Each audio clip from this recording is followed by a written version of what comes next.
Hello and welcome all the Web3 enthusiasts. It's Max speaking, and it's Synopsis Talking Digital. Today we're going to discuss one of my favorite topics, although I'm a bit far from this field, but I've been always curious about mining. I like all this atmosphere about digging for the treasures, about maintaining actually the entire blockchain.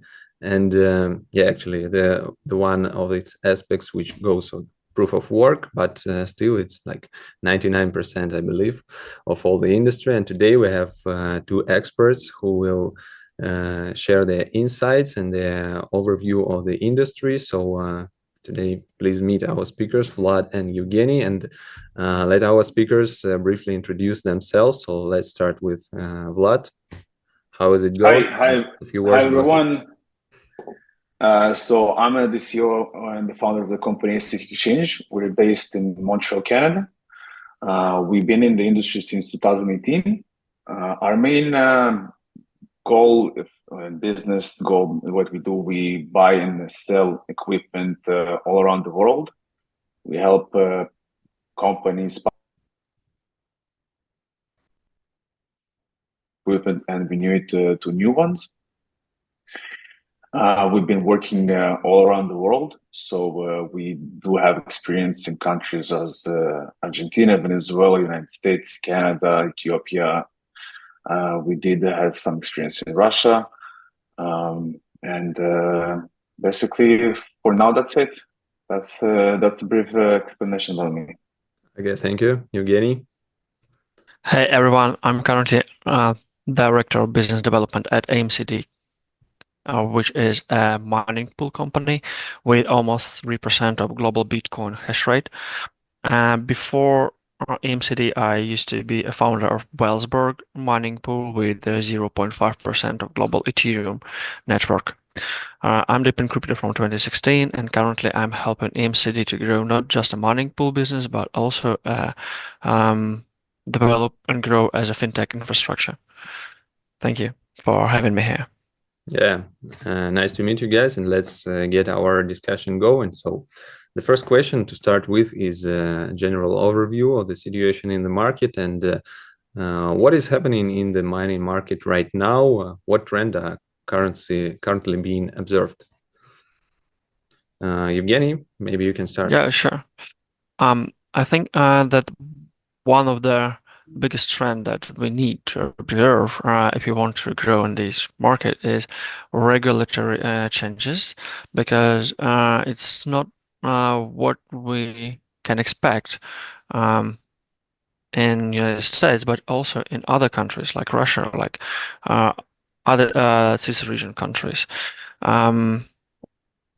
Regulations greatly affect the mining costs, the electricity costs, and how the mining hardware is being traded.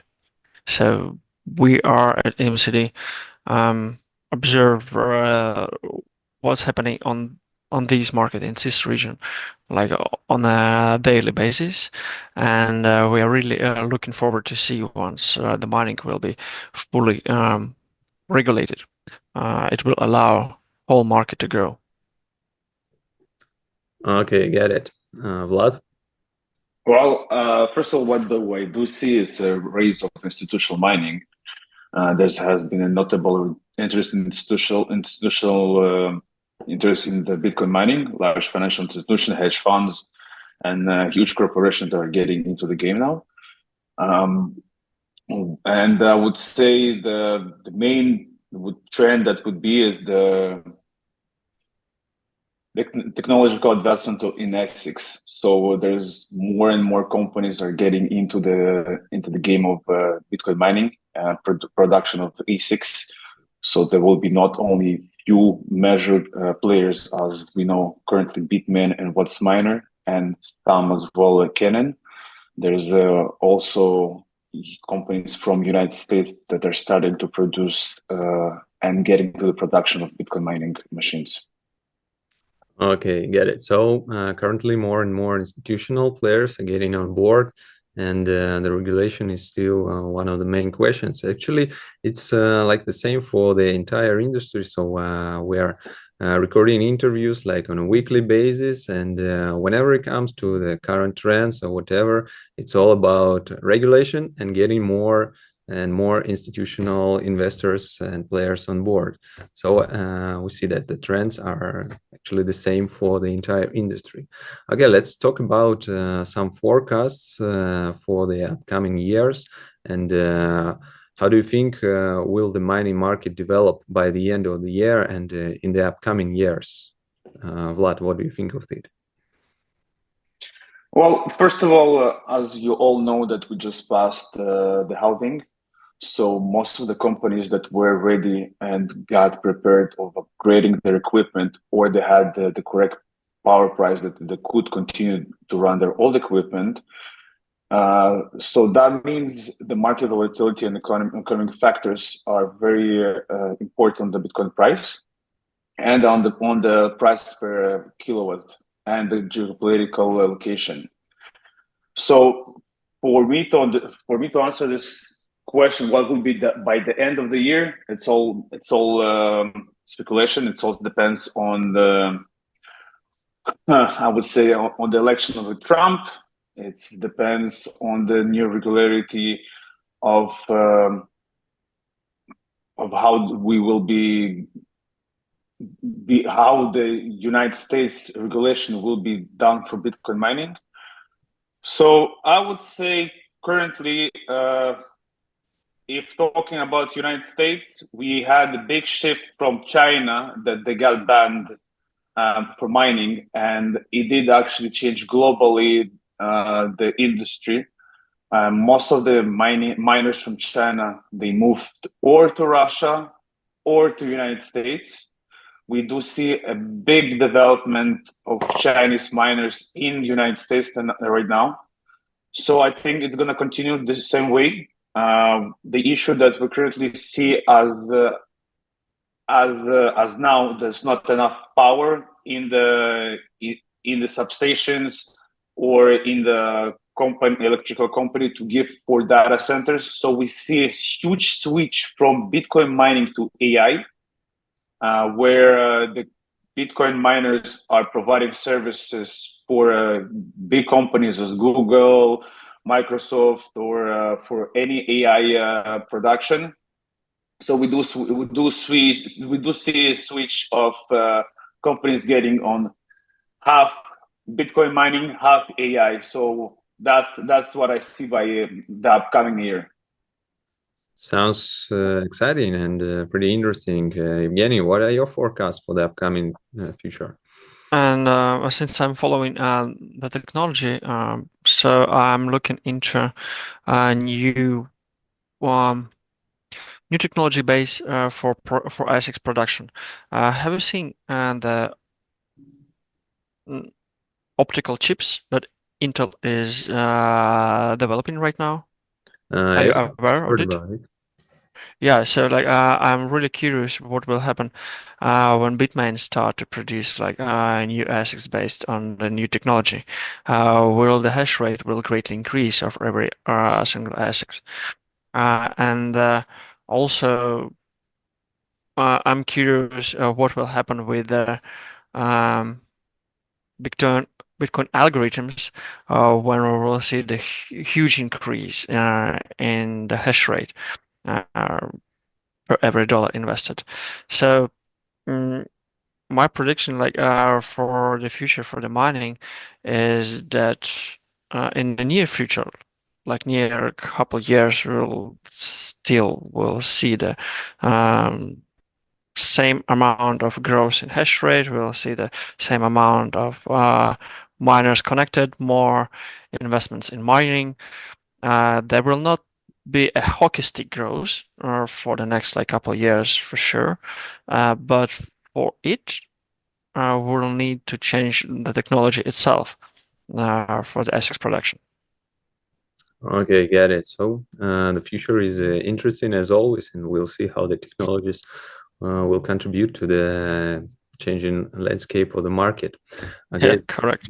The next question is, since we mentioned the increased institutional interest towards mining, what do you think is actually behind the rise in the stock prices of mining companies recently. So, of course, institutions, maybe there is something more. What do you think, Evgeny?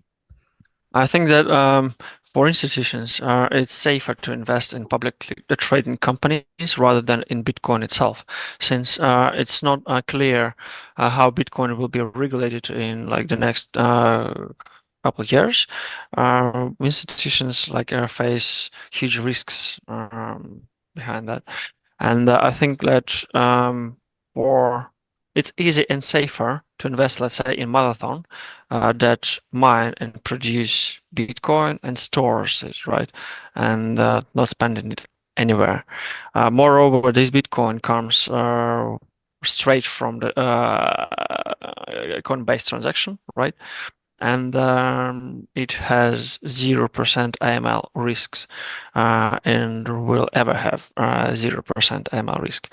So it's safer to invest in publicly traded company than to invest in Bitcoin itself with undefined AML risk and undefined the source of this Bitcoin. Yeah, thank you. Vlad, your opinion on this?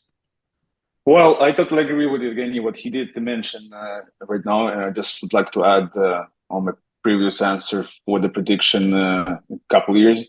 As I said, many companies, most of the companies that are public are going into AI. I can give a good example of Core Scientific, which they signed at 300 megawatts for AI right now, which after signing this contract, their stock raised super high.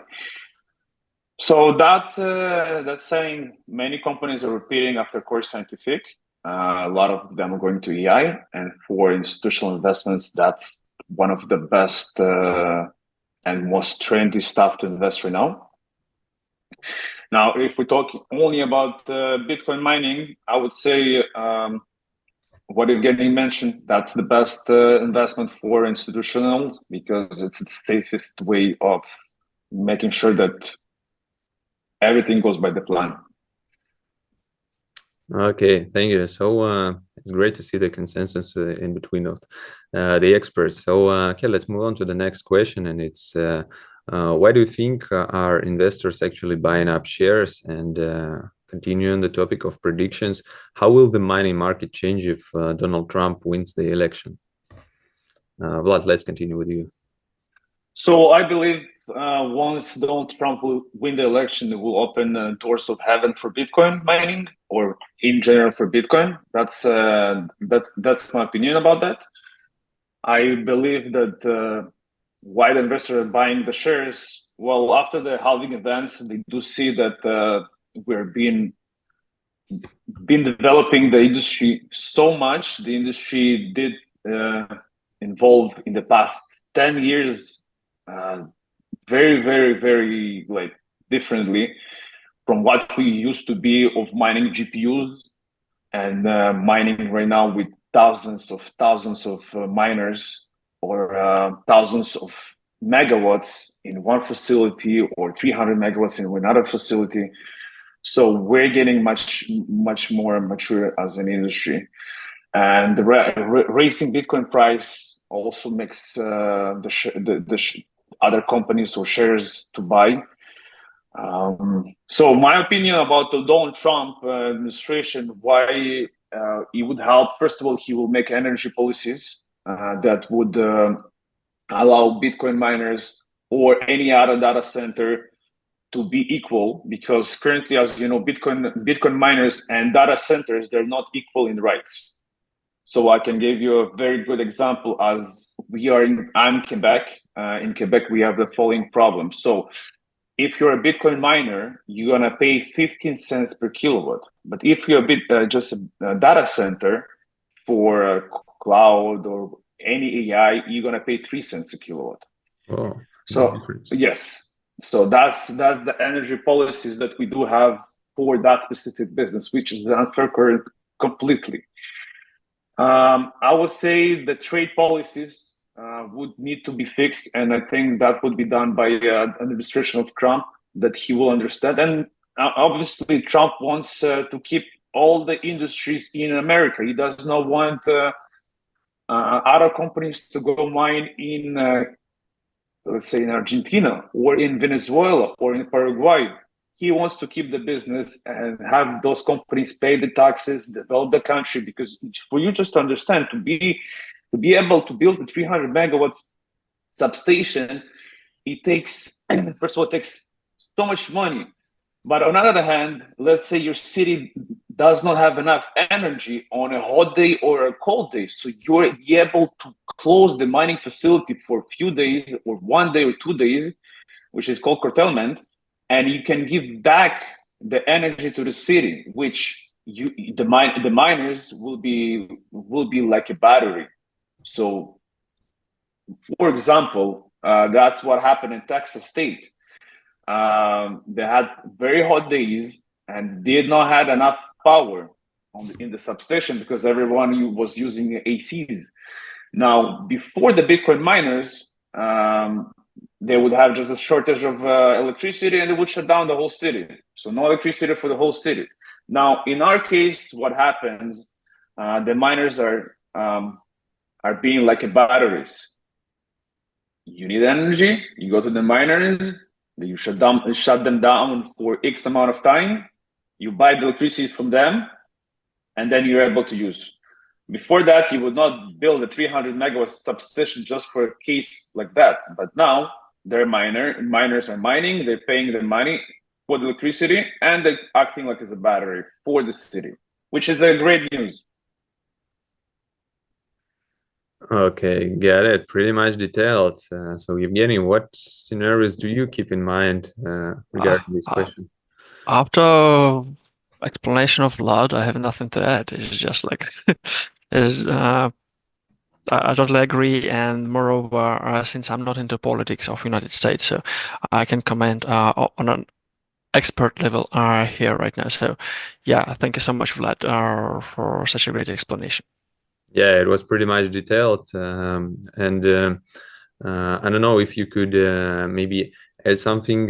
What do you think about what actually Vlad mentioned? Will all of I think, yeah, mentioned, I think that will it be? I mean, yeah. Energy policies affect much. The only thing we need to, like, not we, but like investors need to consider is for how long these policies will stand, and they will need to count with the risks of energy price increasing after these policies will end the effect, right?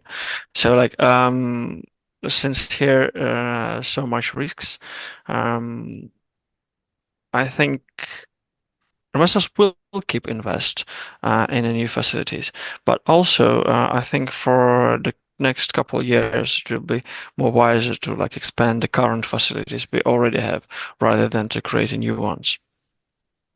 I see. Thank you.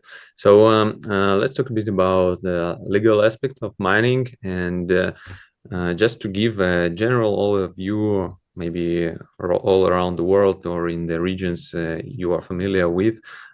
Just a very general question: how legal is actually doing mining worldwide? So in some countries, some regions, it's regulated. In some countries or regions, it's forbidden. Somewhere it is not regulated, not forbidden. So just in general, like 50% of the world can do mining or whatever. So some overview of this legal aspect, Evgeny. It's not a legal advice or legal opinion for sure from my side, but like since I mentioned that we followed regulations like in CIS region, one of the biggest events happening here is that Russian state will release the new law for the mining. So it means that legal entities will be able to mine Bitcoin in Russia officially if they will be in the miners registry, and like a single entities like regular people will be also be able to mine Bitcoin if they will comply with their power policy. I mean that they will need to consume not more than like some kilowatts like per hour or something like that. So we are really looking forward to what will state declare on the 23rd of July. And yeah. Okay, thank you. Vlad, do you have something to add for the general overview? Well, it will probably touch a lot of different countries if you're talking about general overview, right? So as we know, we have North America where we are currently mining. We have Asia in some of the countries in Asia that we used to mine, which is China. Kazakhstan are facing huge issues with the loads of electricity, so most of the company moved out from Kazakhstan, or they're mining on gas, which it did affect a lot the price of hash rate. We're going to Europe. You have Iceland, Norway, Russia. Now, Iceland, as you know, they have their great climate, geothermal energy. But the issue with Iceland, they're facing policies issues. The government is not well educated how to correctly apply those kind of policies on miners. So, for example, if you are a miner and you're planning to bring equipment to the country, you have a VAT of 20%. So, mean tax. In the past, you were able to claim those tax back to your pocket. So as any equipment, as any business, when you bring something to the country, you're able to claim your taxes back. Now, since you're a Bitcoin miner, you're not able to claim it anymore. So which does affect the problem with mining, let's say in Iceland, because your bill costs 20% more. Let's talk about, let's say, South America, Venezuela. That's a great example. Very good country for Bitcoin miners. The price of electricity was 1.5 cents to 1 cent over there, which you could run the oldest equipment of all the time, which that was like, I would say 4 or 5 years ago, we sent in the past maybe more than 40 to 50,000 miners in the past like 2 years to Venezuela. Now, what happened currently in Venezuela is that too many miners are getting there. The load is very bad. The country is very poor, a lot of bribes. And the event of 3-4 months ago, they got a new minister of energy, which just shut down all the mining facility until the new election. So it's been already 4 to 5 months. All the miners in Venezuela, in the big scale, we're talking about 1 megawatt and plus, are not able to mine anymore. You mine, you go to jail. So that's what's happening right now. And let's say Africa, Ethiopia. So Ethiopia has as well a low electricity price, but it's a third world country. You have an issue of bribes also. You have an issue of security. You have an issue of trust in this country. So as we're saying, the best, I would say that would be at the current moment, it's going to be United States, Canada, would be Russia, and I heard about Argentina. Good stuff. That there's companies getting involved very very very well over there. Paraguay is getting as well big on Bitcoin mining. They're starting to get the right policies, the right people in the team of the government. So I think that will be my answer. Okay, again, pretty much detailed, and we see you are very aware of the electricity prices worldwide. So to make it like in a brief way, the next question. So of course, the cryptocurrency mining profitability depends on many factors such as electricity costs, climate, regulations, access to mining hardware. It's all been mentioned.